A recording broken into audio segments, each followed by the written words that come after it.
अस्सलाम वालेकुम स्टूडेंट्स। अच्छा, आपने रिलेटिव मार्किंग का नाम सुना होगा जो कि नस्ट फॉलो करती है, एयर यूनिवर्सिटी फॉलो करती है।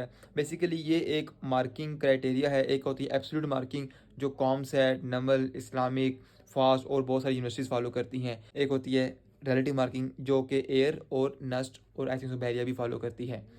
अब फ़र्क क्या है इसमें, थोड़ा सा हम ये चेक करते हैं। एब्सोल्यूट होते हैं फ़िक्स, ठीक है। एक फ़िक्स क्राइटेरिया है कि आप 85 मार्क्स लोगे तो आपको ए मिलेगा, 75 लोगे तो आपको 3 मिलेगा। इस तरह एक फ़िक्स क्राइटेरिया है। But in the case of relative marking fix criteria नहीं है। ये डिपेंड करता है आपकी क्लास की एवरेज पर। सम टाइम आपको 80 पे ए मिल जाता है, सम टाइम आपको 90 पे जाके ए मिलता है रिलेटिव मार्किंग के अंदर।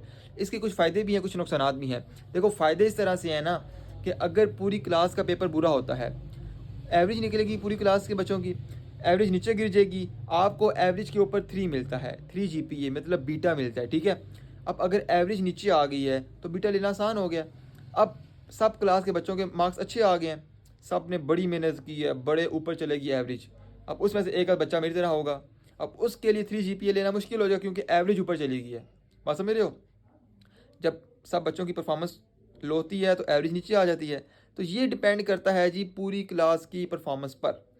तो ज़्यादा मार खाता है या बहुत ही नालायक या बहुत ही लायक, ठीक है। उसके लिए फिर मतलब कि क्राइटेरियाज मुख्तलिफ हो जाते हैं।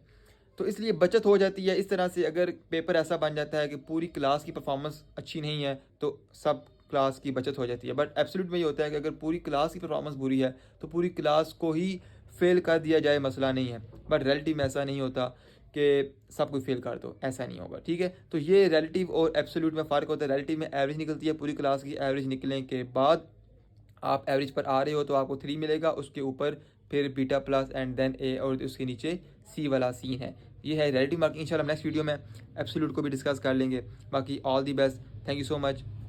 स्टे ट्यून, स्टे ट्यून और फॉलो करो।